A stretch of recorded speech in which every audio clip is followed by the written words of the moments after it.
My name is Angela Pater, and I've been a massage therapist at Google for over 6 years. I've been in the field for over 16 years, and I am a workshop enthusiast.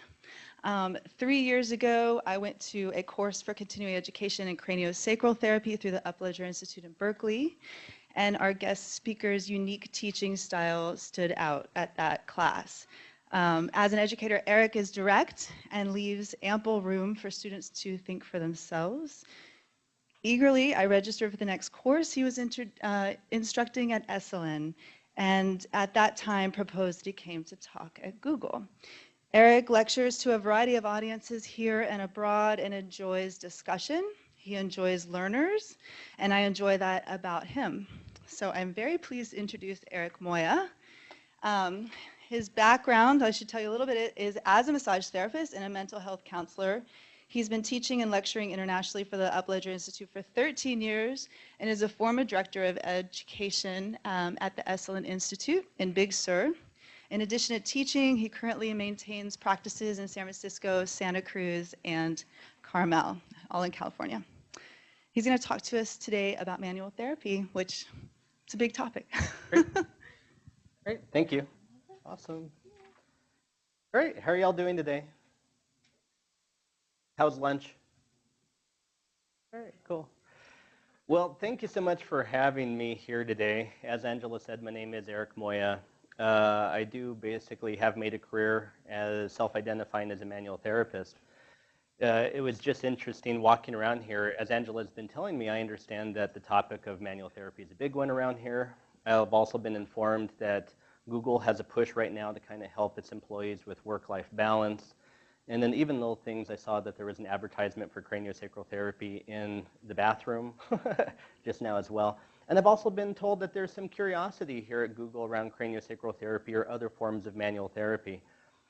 Massage therapy is fairly understandable to most people. You know, when somebody talks about massage, we know what that is. And yet there are some skills out there and some techniques which look really different. Some of them are called craniosacral therapy, some of them working under other titles. And so I understand that there's been some interesting discussion about that as well. You know, hey, is there any evidence to support craniosacral therapy? What is this all about? Why does it look the way it does? So I'm essentially here today to talk a little bit about manual therapy. You'll notice I didn't actually specifically call it craniosacral therapy because craniosacral therapy is a wonderful modality, but it's just one way of looking at things. And the reality is that there's a whole wide world of manual therapy techniques out there that I thought I would try to introduce into this lecture a little bit as well, and then we'll see where we go from there. One of my favorite things of all time is I love meeting new people, and I really love learning new skill sets, and I always get kind of curious of when people have a skill set that's radically different from my own. And so to that end, it's a real gift to be here at Google and to get the chance to talk to all of you all, and at least for the next 40 minutes or 45 minutes or so, hopefully to kind of introduce you into the world of manual therapy a little bit, and then entertain some questions and see where we go from there. So my goals for this particular lecture, what I'm hoping that we accomplish within the next little chunk of time, is I definitely am hoping that we give you an introduction to the world of manual therapy a little tiny bit. And I'd like to suggest some possibilities for how manual therapy might be able to help you. You know, help you physically, help you mentally, maybe with the mind-body. My hope is to give you enough information to help you decide if modalities such as craniosacral therapy or manual therapy are right for you. And then if you do decide that's the case, my hope is maybe to offer a couple of suggestions for how to get as much as possible out of your sessions. And then we'll definitely have some question and answer at the end where the floor will really be open for whatever you have in mind. So let me begin by just giving you a little bit of an overview of the lecture, and then we'll get started with the presentation. I'm going to begin by just defining manual therapy a little tiny bit. Then, in a short period of time, we can't cover the entire breadth of manual therapy. But one subject I would like to talk a little bit about today is specifically a type of connective tissue called fascia. And the reason why I'm going to kind of anchor our talk in fascia today hopefully will become clear. It becomes kind of a linchpin for understanding manual therapy in general. And so we'll talk about that. And it also kind of helps it also helps ground our talk.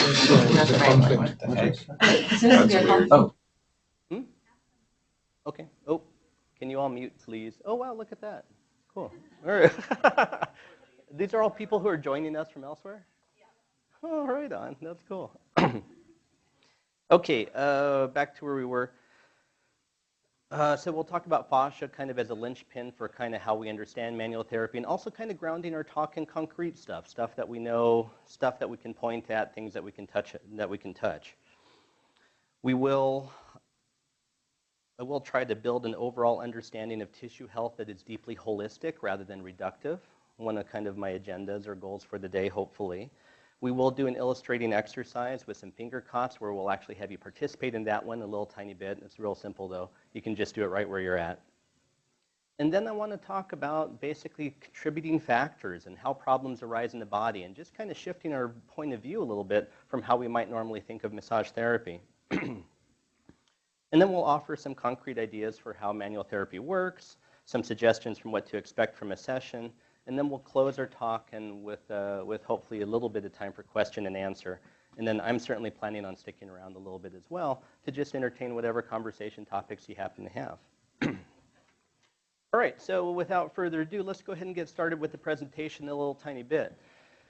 I remember when I was going through my master's program for counseling, I had one of our professors really left me with 3 questions that I thought would be good questions to kind of help build our lecture around today. And when you go through a master's program in counseling, you know, there are lots of different approaches to how to work with people and how to kind of help them understand themselves. And each little way of looking at things can be radically different, and people can get into big fights with each other about the best way to do things. And my professor would basically say that any healing modality, any system of work that's trying to help people, any healing modality worth its salt is essentially trying to answer 3 questions really well. And the 3 questions are, what makes people tick, what makes people sick, and what makes them well again? And if you think about those 3 questions, they're wonderful questions that you can apply to any healing modality out there, whether it's acupuncture or chiropractic or Ayurvedic medicine or physical therapy or any other approach. Just try to keep in mind those 3 questions. What makes people tick, what makes people sick, and what makes them well again? I wanted to share that with you because I'm basically used that as a little bit of a template to build our lecture today. And that's basically what I'm hoping that we keep coming back to a little tiny bit. And at least in a small way, I'm hoping that we might touch upon those in the next half hour or so as well. So with that in mind, I went ahead and created the 3 questions up here in the presentation, just so that we can see them, of course. What makes people tick, what makes people sick, and what makes them well again? So let's look at this from a manual therapy point of view. And before we really dive into that, let me just give you a little bit of a definition of manual therapy as well. So I teach craniosacral therapy. Most people tend to think of me as a craniosacral guy. However, I self-identify as a manual therapist because it's actually a broader term. It's a term that encompasses way more than any one specific modality. I specifically choose to use the term manual therapy as opposed to the term massage therapy because massage therapy tends to connote certain meanings. Whenever we use the term massage therapy, people naturally have a tendency to think in terms of taking their clothes off. They naturally have a tendency to think of oils and creams involved. And there are lots of kind of images that sort of come along with that. Whereas the reality is the breadth of manual therapy is huge. There are lots of really highly intelligent people out there working very hard to constantly create new ways of trying to help health and to work with people in the most effective ways possible. And so I use manual therapy kind of as a bucket term, as a larger term that encompasses more than any one modality might mean. Now, my definition of manual therapy is pretty concrete. It's basically therapy that involves touch. If you have a practitioner that's touching you, and that somehow that touch is supposed to help you heal or help you get better in some way, shape, or form, then we're going to refer to that as manual therapy. Just to give you some examples of manual therapy, soft tissue mobilization. Anytime that you're moving the soft tissues and trying to help them become looser, that would be manual therapy. Joint mobilization, where you're moving limbs around and helping joints come into healthier relationship with each other. That would count as manual therapy.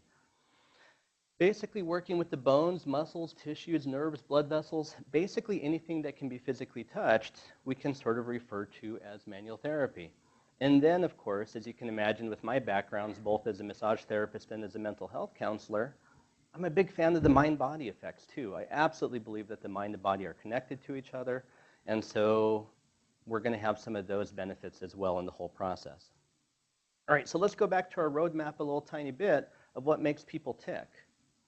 And let me get your participation in on this. Let's just answer that broadly. If you would, just toss some stuff out there. What are some ideas you have for what makes people tick? What makes people function? Please, let's get some. Food, right on. Love it, especially at lunchtime. What else? Water, absolutely. Food, water. Sleep, movement. Say more. Who said movement?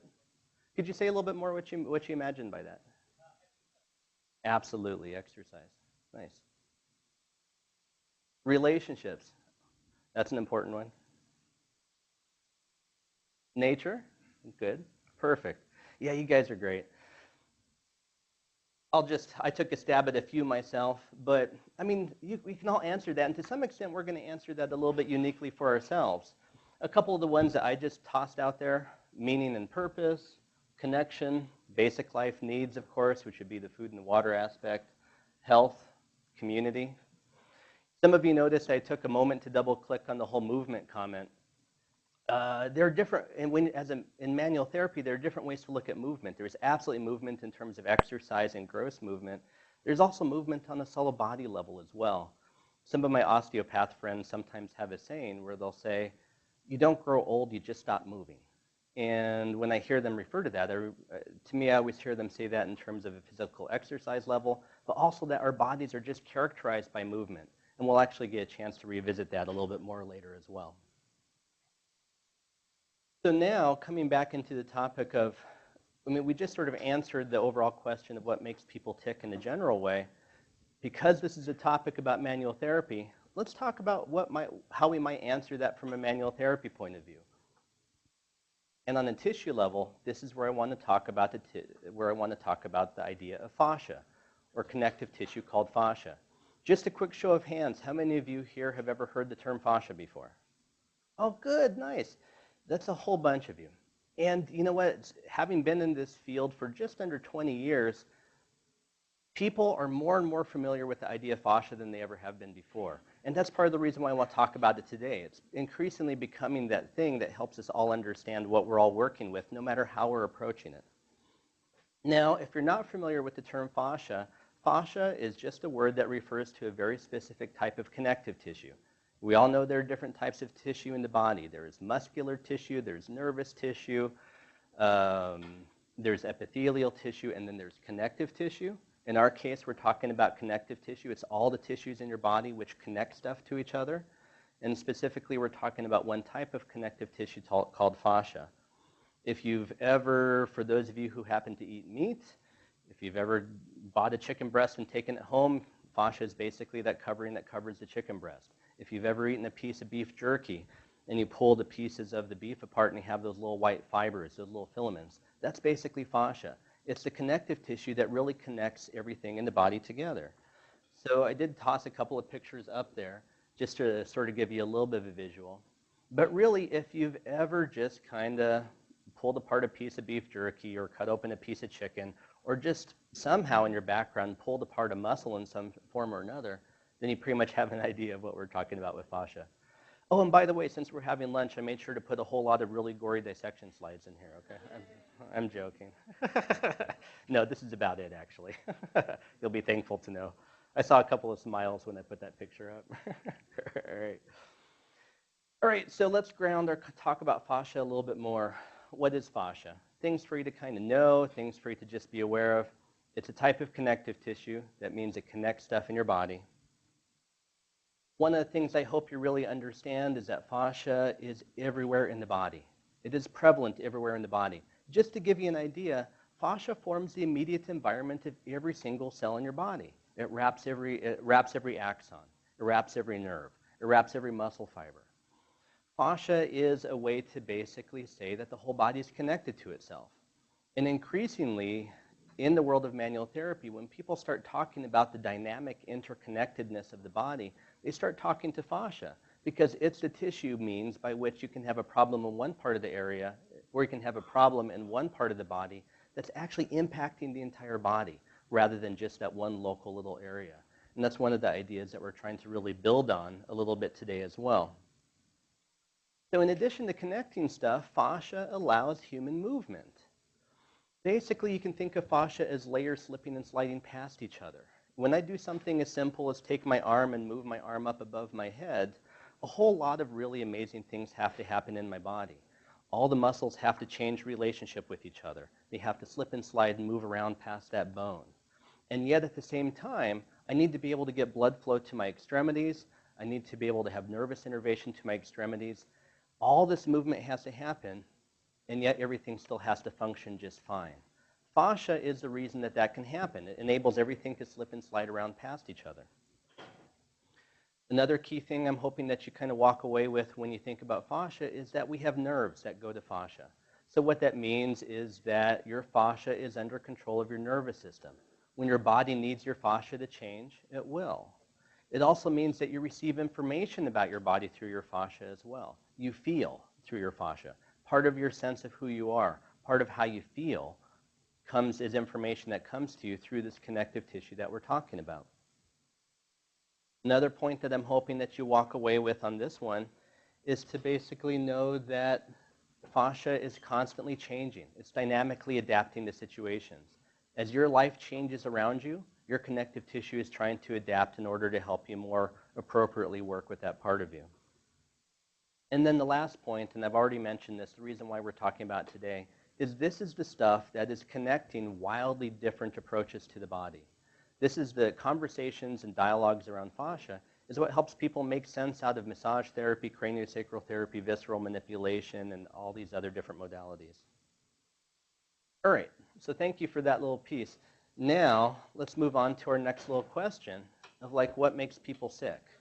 And if we can, let's get your participation on this as well. Again, let's start out big and then we'll move into manual therapy. If you would, let me get some from you all. What makes people sick? Lack of sleep. Germs. I love it. Bacteria, germs, lack of sleep, I've heard. What else? Stress, definitely.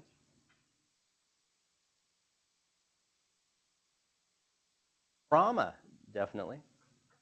Both psychological and physical, of course, yeah. Immobility, yeah. Well, and that would go back to that dynamically changing fascia. I mean, if we're a couch potato and if we sit on the couch all day long, our connective tissue is going to change dynamically to make us better couch potatoes. Mm-hmm. That's fully appropriate, yes. Right on. All right. Airplanes. Commuting, yeah. All right. So now let's answer this from a manual therapy point of view a little tiny bit. From a fascial point of view, we're going to talk about restrictions. Basically, if fascia is meant to move, if it's meant to be mobile, anything that basically stops the movement from happening is going to start creating a problem. And so in this case, a restriction is just a simple place where there's no longer mobility where there once was. You can think of a restriction as stuckness, immobility where there once was mobility or that there should be mobility. Now, this is where we start making a little bit of a paradigm shift and a little bit of a worldview shift. A little place in your body where your fascia is stuck is not a big deal. It's medically insignificant. It's not going to show up on a test. It's not really something to even really be concerned about. But in manual therapy, we're not really concerned about individual restrictions. What we are concerned about is we're concerned about the sum of all the restrictions in your body. Let's be clear. You have restrictions in your body right now. I have restrictions in my body. We all have restrictions. It doesn't necessarily mean that we're having symptoms or problems. We only start having symptoms or problems when our body can no longer compensate for them. So that's where we start saying things like a symptom is merely the body's inability to compensate any longer. And that when your therapist is starting to put their hands on you and they're starting to work with you, what they're really concerned with is the sum total of the restrictions in your body rather than any individual restriction. And that kind of makes things a little bit more complicated. So here I have a little picture to kind of illustrate sort of the idea of a fascial web. It's a little bit of an oversimplification, but it's a good one. And you can see in this picture here, it's basically a picture of a person with sort of a body stocking on, and then they have a hook kind of coming along and pulling on that. And hopefully what you're looking at or seeing is that even though you can see where the source of the restriction is, it's where the hook is contacting that body stocking, the impacts of that are really going to be global. I mean, that's a person who might come in complaining of left shoulder pain, or perhaps inner thigh pain on the left leg, or something else along those lines. If you would, just right where you're seated, just grab your shirt right there, just grab your shirt on the shoulder and just pull it to one side. And that's a pretty good example. It's like you can see, it's like, where do you feel it? In my case, I feel it right here, even though we all know that that's where the problem. And absolutely, if I have this for a long period of time, and I come to you for some help, I'm going to want you to touch me right here. But yet all the work in the world right there isn't necessarily going to make it go away long term. The only way it's going to go away long term is if we actually address where the source of the pull seems to be coming from. So let's just double click on that point for just a moment. In that part of what we're trying to do, or a little shift that we just made, is to significantly decouple, to uncouple sources of problems and symptoms. That symptoms are different from what's actually causing them. And so it also means that another kind of paradigm shift has to happen where we're now moving away from cause and effect, and we're now moving into more of a whole systems picture, or kind of a complicated picture. Oop. Did we lose the presentation there? Let's get that back on there. There we go. Okay. And that instead of, since the whole language of cause and effect doesn't really work anymore, then we start adopting a different language where we talk about contributing factors. And something that I'm hoping we're getting to as well is that solutions are nonlinear. When you have a causal world, it's easy to say, hey, when this happens over here, so if you don't do that, then this doesn't happen. But once you start talking about dynamically interconnected systems, it doesn't really become that simple. So if we can, I actually want to take us through a little bit of an exercise. And can we get you all to hand out the finger cots? So what each of you is going to be receiving is a little tiny finger cot. And don't do anything with it yet. Just kind of hold it in front of you, and then we'll all work with it together. Great. Thank you, Angela. Thank you.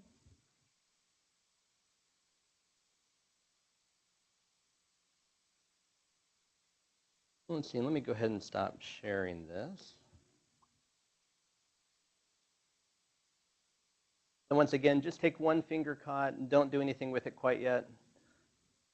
This is usually about the point where the jokes begin.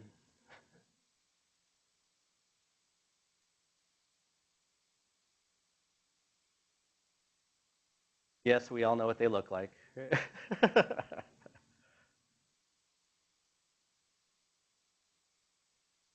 So for those of you who might be watching a recorded version of this, basically a finger cot is just a little piece of rubber that looks like a little mini condom, basically. And so what we're doing, and if you have one of these at home or wherever, you can totally try this at home. And so what you're going to do is, if you would, just take that finger cot, and what I'd like you to do is to actually just roll it straight down an index finger. Some people are always embarrassingly good at this skill, and some people are always embarrassingly bad at this skill.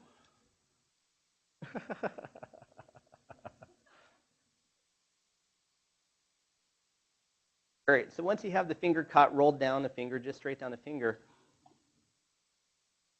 Does everybody have one, by the way? We're good? All right. So if you would, what I'd like you to do is to just kind of, it's always where the jokes begin. So if you would just kind of go internal for a moment, just kind of tune into yourself. I mean, you can leave your eyes open, but just kind of pay attention to your internal states a little tiny bit. If you would, maybe put the food down or let any other outside distractions just go away for just a couple of moments. And once you feel like you're kind of internal and you're kind of paying attention to how your body's feeling at the moment, what I'd like you to do is to just kind of hold your hand out in front of you like so, and don't rest your elbow on the table or anything. We just kind of want it a little bit out in front of you, and just start doing this with your hand. And while you're doing that, I want you to pay attention to basically your proprioception of your arm. In other words, what does your hand feel like right now? What does your wrist feel like right now? What does your elbow feel like? What does your shoulder feel like? You might even go global. How does your overall shoulder feel? How does your back feel? Just really tuning into yourself while you're flexing your hand like this. And once you feel like you have a good sense of how your body is operating at this particular moment, now what I'd like you to do is to take the finger cot and just really twist it around.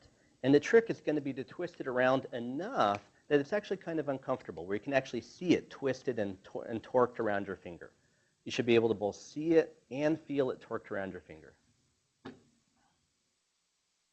And once you have it torqued around your finger pretty significantly, again, go internal and start doing that with your hand.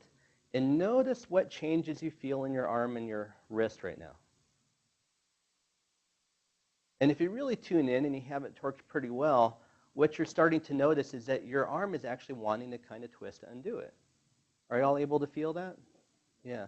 It's pretty significant. And what you might notice is your arm will really be working to undo that twist until it kind of can't go any further, and then it might try going the other direction. And if you would just keep doing that for a while and tune into that sense of your body trying to undo that twist all on its own. And then not only pay attention to your body trying to undo the twist, but if you pay really close attention, you'll notice that there's some place in your body that seems to be taking the brunt of that compensation. One little part of you that's tightening up a bit more than anywhere else. In my case at the moment, it happens to be in my lower back. But where it's going to be for you is going to be unique to you. All right, so your homework is to wear this for 15 years and then come see me for a session. No, not really. All right, you can take that off if you want. Thank you for that. So just a couple of conclusions or a couple of things to point out about the exercise. Particularly if you did feel your body trying to undo that twist. Now, in that short period of time, I think your body trying to undo that twist is primarily a neurological event. In other words, it's your nervous system trying to undo it. But please remember that our muscles and our bones and our fascia is constantly dynamic and adapting. So if you did have that on your body for a couple of years or even a couple of weeks, your muscles would start transforming, your tissues would start transforming, your very bones would start changing in order to try to accommodate that restriction. Another point that I want to bring out about that as well, for some of you, when you had that on your finger, somewhere along the way you probably would have noticed some place in your body that seemed to be carrying the brunt of that twist. It's interesting to note that maybe you're feeling it in your shoulder, maybe you're feeling it in your elbow, but you know exactly where the restriction is stemming from. Over a long period of time, you would be going to a practitioner for help where it stops, not where it started. To take this exercise to even another level, let's say that you did that with one finger caught and then you did that with the second finger caught. What you would feel is the place that takes the brunt of the compensation shifts in your body to another location. And they could do a third finger caught and it shifts again, and a fourth and it shifts again, until you're sitting there with 10 different finger caughts on your fingers, and somewhere along the way you'd end up tuning into one part of your body that seems to be carrying the brunt of not just one restriction, but all 10 of those. If that were maintained for a long period of time, you'd be going asking for help for that part of you. That starts to paint a little bit of a picture, I think, of the world that manual therapists are trying to work with. How to help a person kind of work with those. Theoretically, let's pretend that you could have two people with the same identical right shoulder pain, if such a thing were possible. One person's right shoulder pain might be a result of 10 years of restrictions accumulated. Another might be a result of an injury that happened a couple months ago. For the person with the simpler problem, it might be a matter of relieving a couple of restrictions. Their shoulder pain feels better and they think you're a miracle worker. For the other ones, it might be a matter of working with the restrictions over and over and over and over until eventually the person gets to the desired outcome of being free of shoulder pain. All right, so thank you for that contributing factor, for that finger caught exercise. This is one of the reasons why I start making where we make a shift away from talking about cause and effect. Everybody wants to know, it's like, I hurt here, why is that? Well, the why gets to be a really complicated answer for just the very reason that we were talking about. And so instead, when we start talking about contributing factors, we've got lots of them. We have biological ones, who you are, how your body is built, what's your genetic history. We have psychological factors. Are you happy? Are you sad? Are you under stress? Are you well rested? All those factors go into your experience of your subjective experience of pain and discomfort. You have environmental factors. You have social factors. You have lifestyle factors. You have spiritual factors. From our point of view, we have to work with all of that. And so now, once we're considering all of that, then we eventually have to go back to the question and back to the whole purpose of why we're doing this lecture once again, is what makes people well again? In manual therapy, okay, let me back up a little bit. Massage therapy. Probably take off clothes. Yeah. Oops, sorry about that. Probably take, yeah, there's a little surprise there, all right. So massage therapy, probably you're thinking you take off your clothes, you probably are thinking that there's going to be some massaging of the muscles. That's pretty clear to understand. But how do you make sense of it when the practitioner is just holding a part of the body really still for a while? Or something else along those lines, more typical of types of work such as craniosacral therapy or other light touch manual therapies. Generally speaking, you can take all manual therapy techniques ever created across all the modalities, and you can basically classify techniques as in one of two categories: direct technique and indirect technique. Direct technique is any time you tighten tissues and try to make them softer that way. Indirect technique is any time you soften tissues and try to make them get better that way. It's that simple. They're both techniques are talking about the same type of restriction, just different approaches to it. Most of what we think of is direct technique. Massage therapy, you find a tight area, you push on it. That would be direct technique. You have a tight muscle, you stretch it. That would be direct technique. Most of what we think of as body work is usually direct technique. The idea of direct technique is simple. It's tight. You tighten it some more. That gives some information to the nervous system that says, ow, I'm uncomfortable. And the hope is that the nervous system processes that, sends a signal and says, okay, let's loosen up. We don't like it anymore. That's direct technique. Indirect technique, still just as effective, but it's the opposite approach. The idea with indirect technique is you find a tight area, you soften everything, and destimulate it. It's like giving the nervous system information that says, hey, look how nice this is to not be tight anymore. Wouldn't you like to have it be like this all the time? The nervous system then processes it, sends back information, makes an adjustment, and softens up the whole area. Two different approaches to the same restriction, both of them very effective. Sometimes you might choose one, sometimes you might choose the other. But literally, you can divide almost all of manual therapy into one of those two categories. So the explanations for both of those involve working with the nervous system, and indirect techniques tend to look and feel slower and gentler. When you have a practitioner working with you with their hands still for a while, chances are that they're actually softening up tissues and trying to give your body a feedback loop that shows it how nice it is to not have that be tight anymore. Or if they move your limb into a position where there's almost no discomfort whatsoever, that's a technique that's trying to help things soften up in that fashion. All right, so we're getting close to a time where we need to move to question and answer. We just have 2 more slides, and I really appreciate your attention. But let me just do a couple more points, and then we'll take some questions here. 4 types of work, such as craniosacral therapy or other light touch manual therapies, in addition to focusing more on indirect technique, there also tend to be some really core values to the work. Core values that your practitioner is likely to have, or beliefs that they're likely to have in the process of working with you. And I just want to make sure that I share a couple of those with you as well. For some of you, these values might be really attractive. For some of you, maybe not so much. One of the really core values to modalities that such as craniosacral, that tend to really rely on indirect technique, is a belief that the body has a tremendous amount of knowledge about how to heal itself and stay alive. It's like this core stance that, hey, guess what? Your body knows more about how to keep you alive than I can ever know as a practitioner. And my body knows more about how to keep me alive than you can ever know as a practitioner. And so that's sort of a deep value that really informs that type of work. Also, because indirect techniques tend to look slower and gentler, there usually tends to be a strong value of minimal invasiveness. It's like, hey, if I have a choice between using 5 pounds of pressure to make the restriction go away or 5 grams of pressure to make the restriction go away, oftentimes the value would be, well, I'd rather choose the 5 grams. And the idea behind that is that with the minimal invasiveness, it's more empowering to your body to figure out how to heal itself rather than me as a practitioner trying to do that for you.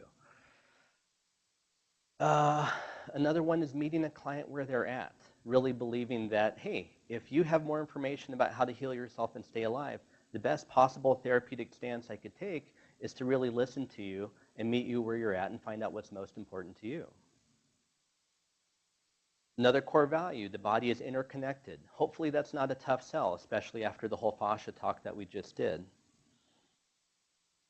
Structure and function are intertwined. You have parts in your body that are designed to do jobs. Those are intertwined in a really deep way, and you try to work with that in a productive fashion. And then last one, and this comes back to our point from before, this idea that movement is health. And it's this idea that from the moment I'm conceived to the moment I die, I have this body that is characterized by movement. Because I don't have roots that pull up nutrients from the soil, and I don't have chlorophyll that converts the sun's energy into sugar. So my only tie to life is basically moving around from place to place and putting things in my mouth. And beyond that, that's just the beginning of movement. We have masticatory movement that chews up the food. We have peristaltic movement that moves it all throughout our system. We have nutrient transport that moves it into the blood. We have blood transport that moves it everywhere else. And we have elimination movement that gets the wastes out of our body as well. And it's this core idea that what ties us to life is our ability to move, not on a gross level, but on a cellular level as well. So what can you expect to benefit? Now we're moving into the concrete stuff. What can you expect to benefit from by going to the massage program here at Google, or trying some of the other modalities that there are out there as well? Your muscles become softer. That'd be normalization of muscular hypertonicity. Your muscles get softer, particularly the tight ones. Next one, your fascia. The tension in your fascia gets softened up, so that way there's better movement, better blood flow, better lymph flow, better movement, muscular flow in your body. Increased joint mobility, particularly in areas where your joints don't move as freely as they should. Decreased pain, common one that a lot of people tend to experience. Increased strength. When your muscles are a healthy length, they're able to function more optimally. And then I want to point out that with massage therapy, we generally tend to think of massage as working with muscles. In contemporary manual therapy, you have systems of work out there that can really work with every single body system out there. You have people developing techniques that work with the nerves, that work with the brain and spinal cord, that work with the organs and the viscera, work with the fluids of your body, including the lymphatic system, as well as your musculoskeletal system. So quite literally, there's no part of your body that can't be unaffected by a skilled manual therapy practitioner. And then, of course, given my background, I'm always going to want to talk a little bit about mind-body effects as well. There are lots of claims that can be made about mind-body effects, and so I'm just going to keep this as concrete as possible. In a nutshell, you have your nervous system. There are some functional divisions to your nervous system called the fight or flight response or the rest and digest response. And they're really core divisions to your nervous system that were designed a long time ago to basically keep you alive. Fight or flight are all those portions of your body that get activated when you're in danger. Rest and digest are those portions of your body which are activated when you have the luxury of being safe. In a therapeutic session, when you're on a table in a dark room with a practitioner in a relatively, in what feels like a safe environment, that's the opportunity where we get to experience all of those parasympathetic rest and digest benefits. So the benefits such as better relaxation, better sleep. If you're under a lot of stress, even if you're under stress a good chunk of your day, even an hour break out of your day goes a long way towards helping destimulate that nervous system and give your body a different experience than what it's been doing. It's like a very important little break.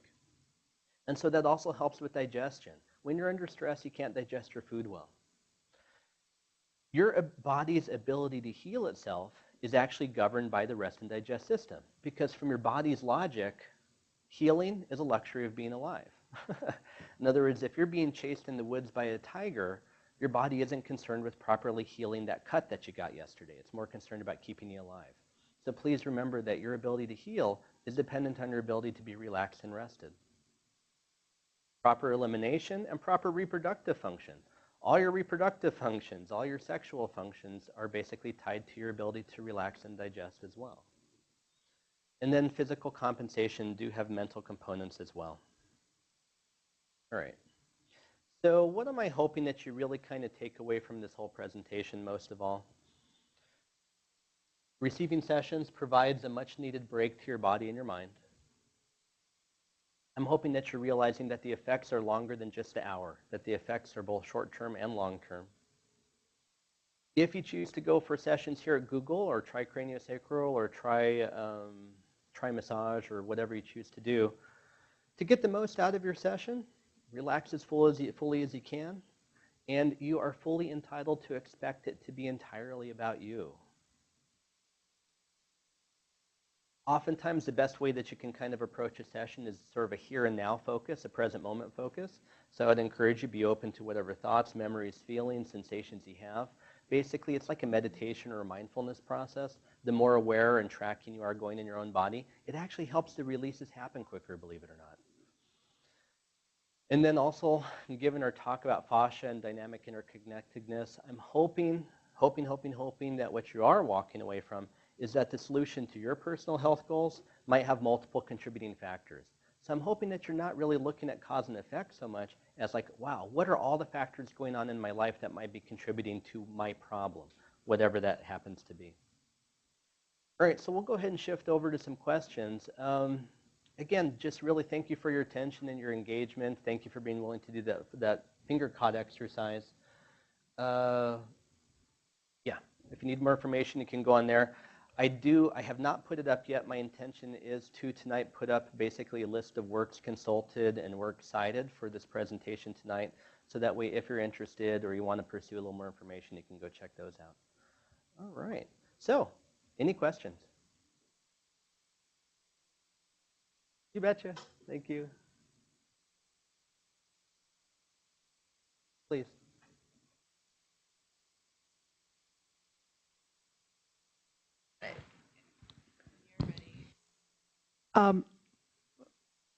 In the past, I've benefited from psoas massage.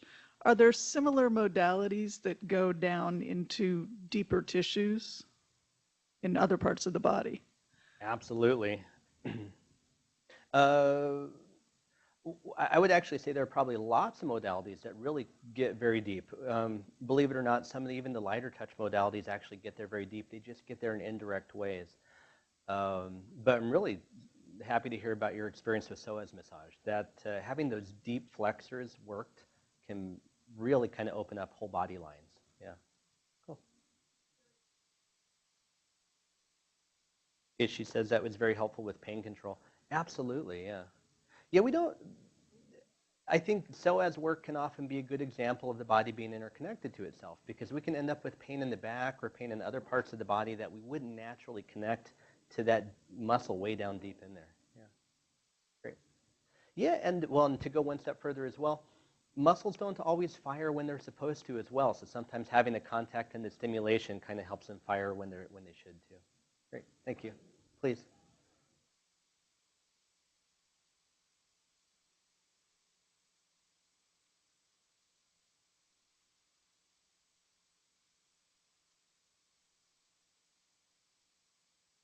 Mm-hmm. Sure, just a comment on the craniosacral rhythm and the nervous system specifically, or?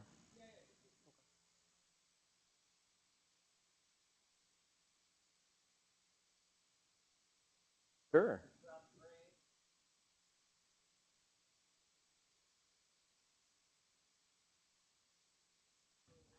I would say that the craniosacral rhythm is a very important premise. I don't know that I would actually call it the main premise. I mean, a lot of the techniques that we use in that modality actually aren't dependent on the cranial rhythm at all, and are more accurately described in terms of the manual therapy stuff that we've talked about. Now, there is a rhythm in the body called the cranial rhythm, and there's dispute about that, but it's a rhythm that at least practitioners believe that they can feel and are trained to palpate.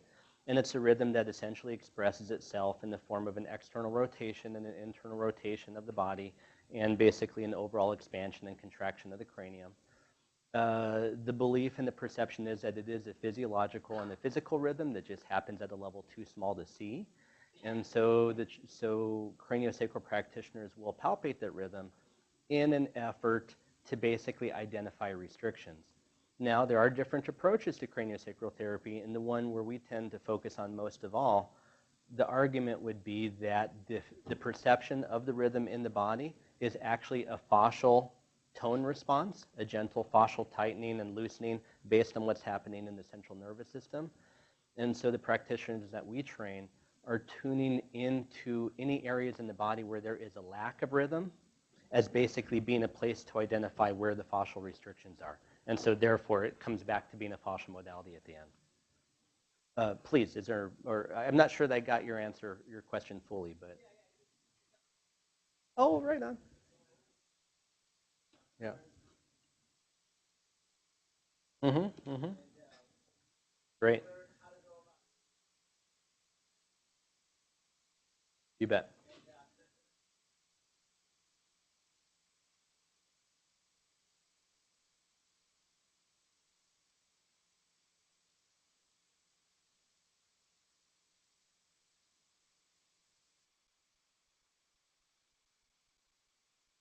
Okay.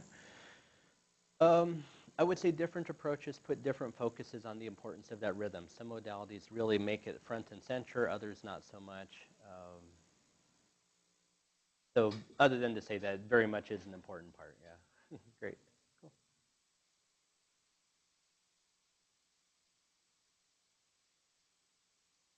Please.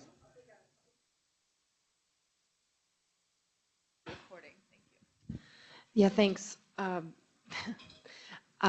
So I was just curious about the cranial type of massage, like what really is that and what does it mean? Mm-hmm. And then I just have a comment for anyone here in the office. On Monday, we're having a speaker come in who wrote a book called Mind Over Medicine, and Dr. Lissa Rankin. So if everyone's right interested in this, please come to the talk. It's a continuation of how your mind and body are connected with Yeah. how you can heal yourself. Yeah. Oh, that's cool that you're having Lisa come in. Yeah, I know her. Okay, I'm sorry, I got focused on Lisa. But the question so. is, what is the what is the actual, like, what does that technique mean, and like, what is the cranial Okay. type of massage? Overall, I would say that craniosacral therapy in its most advanced form is the practitioners are basically looking for restrictions in the body and trying to make them go away with the chosen value of using the least amount of influence necessary to get the job done. So as a modality, it tends to look very slow. It tends to look very gentle. I would say effects happen basically with subtle pressures over a long period of time. But even though the work is called craniosacral, it's actually a whole body modality. So it's working throughout all your body systems. Now, on the portions of the modality which are on the head, hence the term craniosacral, it tends to look slow. So you'd have a practitioner basically picking, you have the different bones in the cranium. And so you'd have a practitioner trying to basically pick up a bone, help it get good relationship with the other bones of the cranium, and then also use it as a handle in order to stretch out the membranes underneath as well. And it's one of the places where you have to look at it at the whole. It's like you can't release only a frontal bone to make only a headache go away, in a sense, but so much of like trying to work with the whole system, of which the techniques in the cranium might be a really important part of that. Does that help? Cool. Great.